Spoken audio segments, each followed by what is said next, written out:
En este video vamos a hacer un repaso sobre la relación entre la base cartesiana de vectores x, y, z y la base de vectores en otros sistemas, por ejemplo el sistema de coordenadas cilíndrico.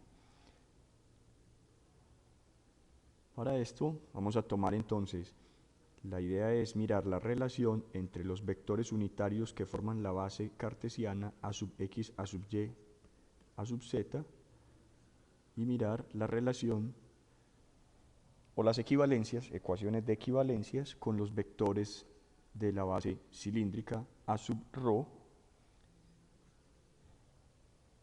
a sub φ y a sub z.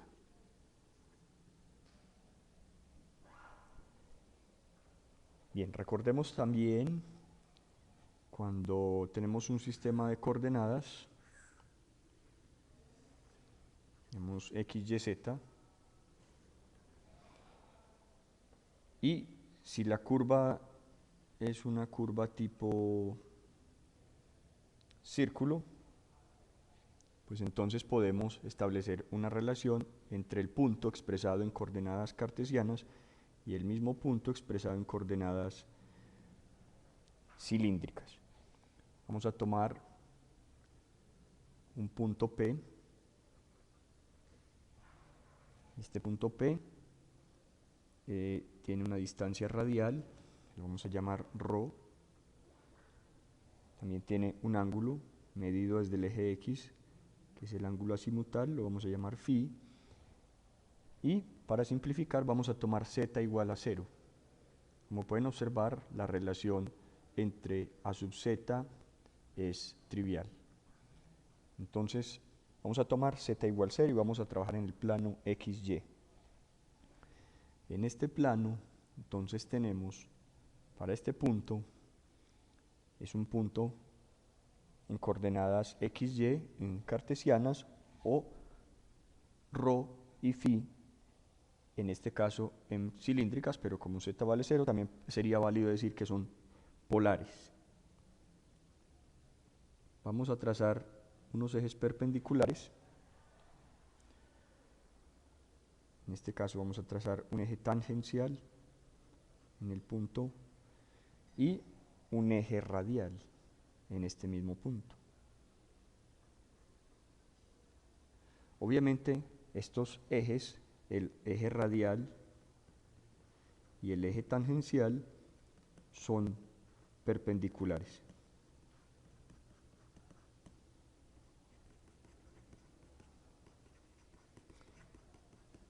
Bien, recordemos que este punto P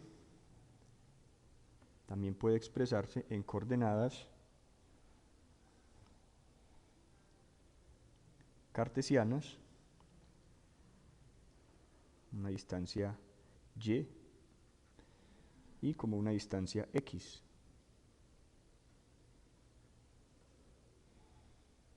Y tendríamos unas ecuaciones que no está mal recordarlas. X es en este triángulo que se supone que estamos formando aquí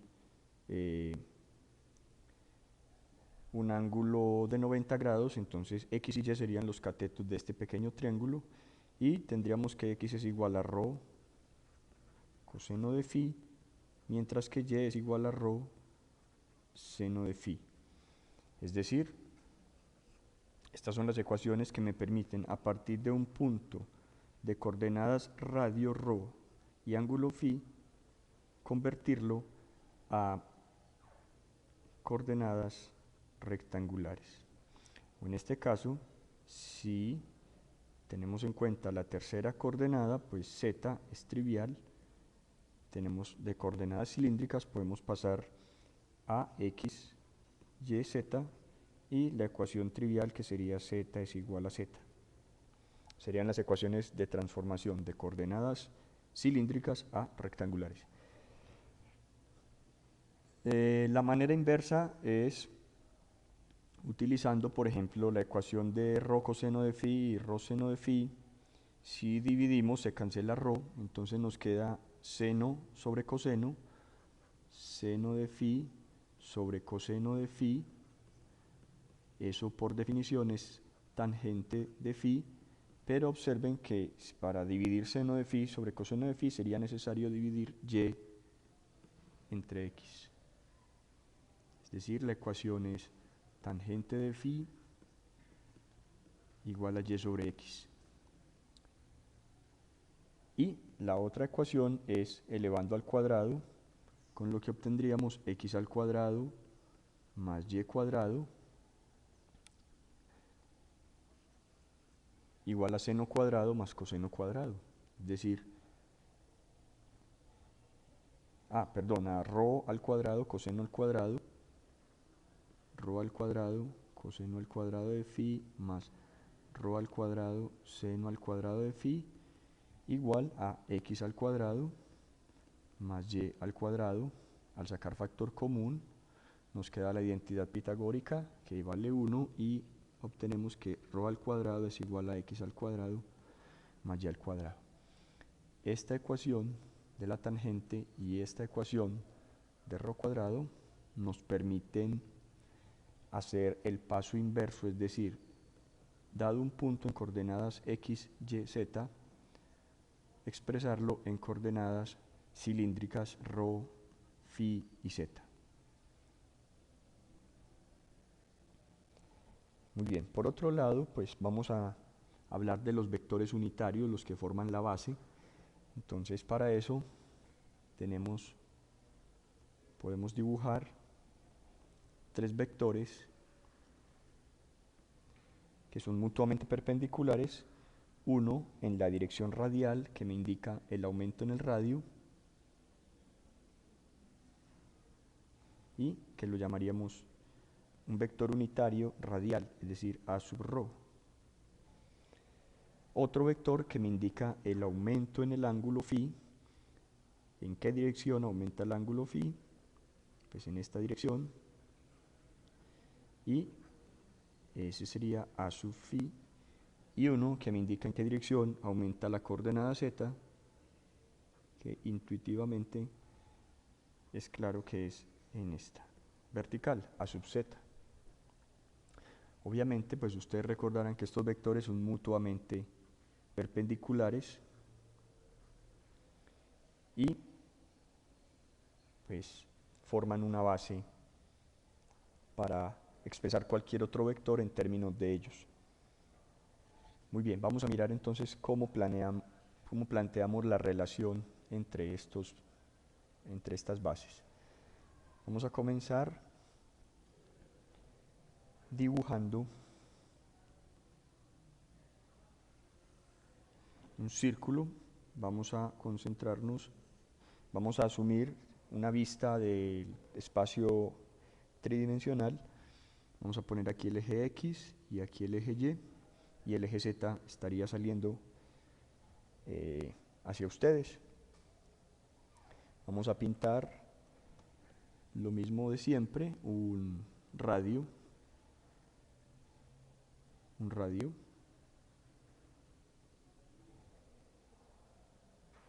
Vamos a tomar este radio,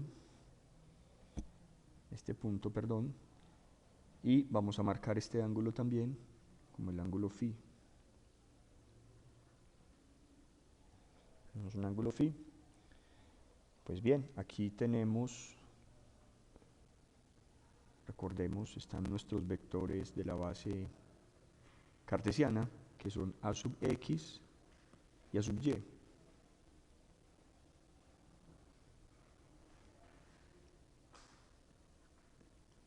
Y en el punto vamos a pintar, vamos a resaltar nuestros ejes de los que hemos hablado. Tenemos un eje que es un eje radial,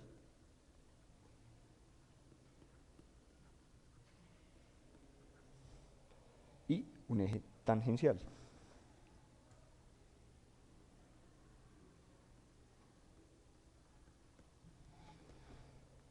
Bien.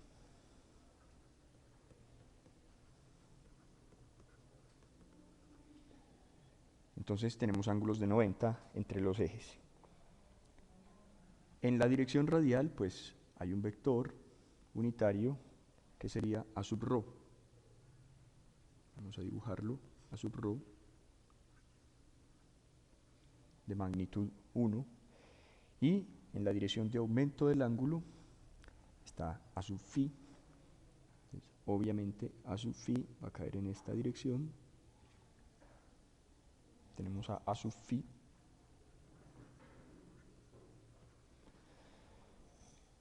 Y vamos a hacer el análisis de ángulos. Entonces, podemos decir que este ángulo que se forma entre la horizontal y la línea radial, si pintamos aquí una prolongación de la línea horizontal, una paralela mejor a la línea horizontal, pues entonces el ángulo phi nuevamente es este.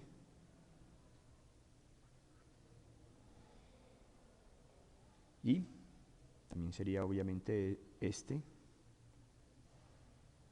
Y si pintamos, entonces, bueno, no vamos a pintar más por ahora, vamos a analizar cuál sería la descomposición de uno de estos vectores en términos de los vectores de la base rectangular, en este caso a sub x y a sub y, a sub z no nos interesa en el momento.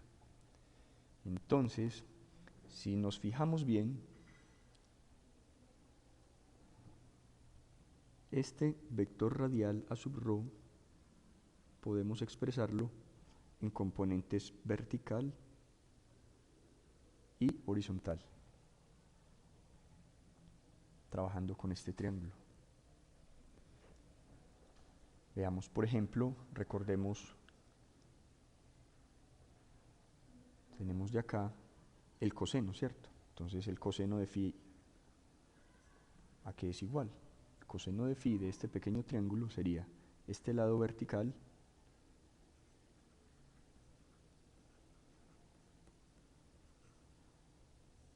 sobre la hipotenusa, pero como es un vector unitario, ¿cuánto vale su magnitud? O sea, su hipotenusa es 1. De aquí podemos decir entonces que el lado vertical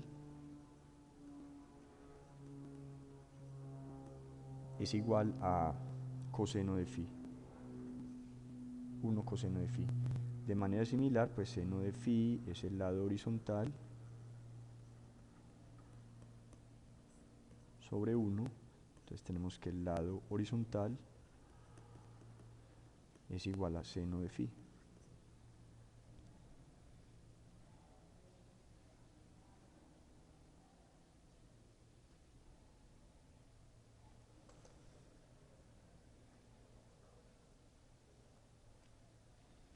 Bueno, creo que tenemos una confusión acá, es el coseno es el lado horizontal,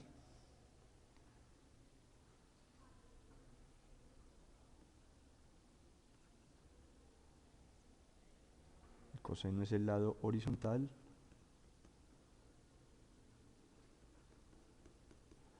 y el seno es el lado vertical.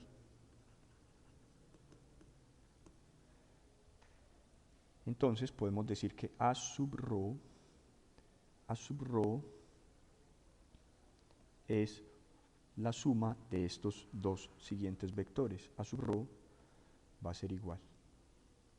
Observen por favor el triángulo. Tenemos este pequeño vector más este segundo vector vertical.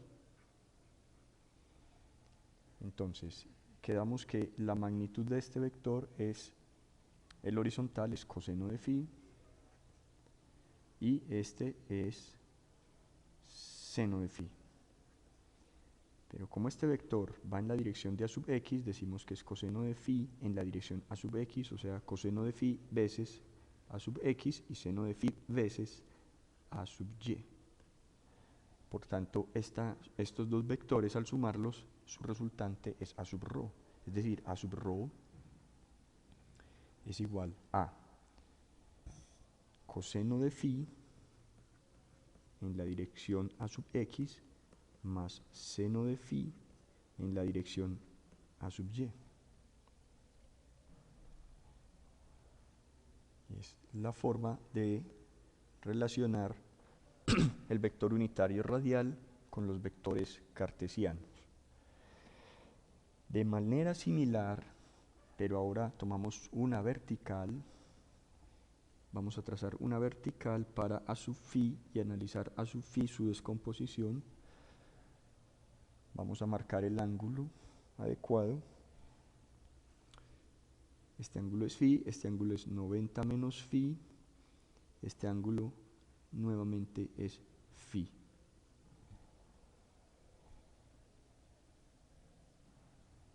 Bien, vamos a pulir un poquito acá. Phi. Nuevamente podemos hacer una descomposición de este vector. Digamos que es esta porción más esta porción. Ahora este es seno de phi, pero va en dirección negativa, entonces sería en la dirección menos a sub x. Sería menos a sub x en la dirección. Y este es el vector, el lado lateral, el lado adyacente, que sería coseno de phi en la dirección a sub y, coseno de phi. Observen que estos dos vectores morados nos dan el vector a sub phi. Vamos a decir que a sub phi se puede encontrar como la suma de ¿qué? De este vector moradito, que es coseno de phi,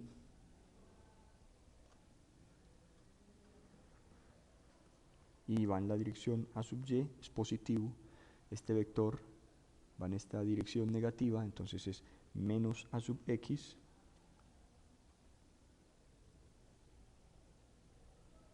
seno de phi.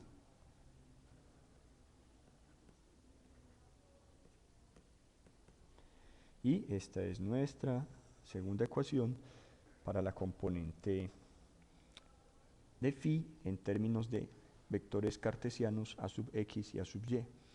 Y obviamente el eje z no lo estamos viendo, pero tenemos que la componente es a sub z, ecuación trivial, igual a A sub z.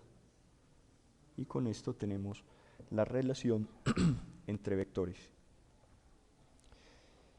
que puede escribirse de forma matricial.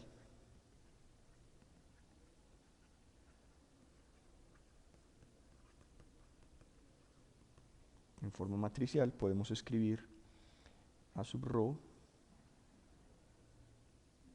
A sub phi, es decir, tomamos A sub rho, A sub phi y A sub z como una columna,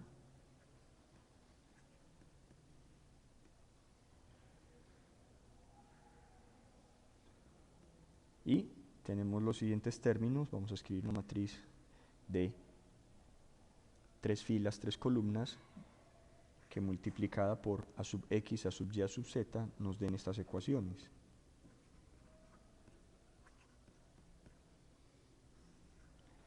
Es decir, que A sub rho sea esta fila por esta columna, entonces el coeficiente de A sub x para A sub rho es coseno de phi, seno de phi, coseno de phi se multiplicaría por A sub x, más seno de phi se multiplicaría por A sub y como en la ecuación de A sub rho no aparece z, pues ponemos 0.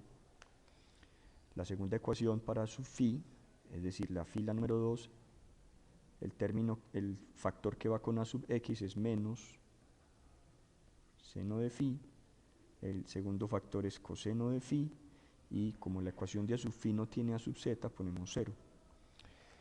Y la tercera ecuación es A sub z igual a sub z, por tanto 0 para A sub x, 0 para A sub y 1 para A sub z. Esta matriz se conoce como matriz de cambio de base.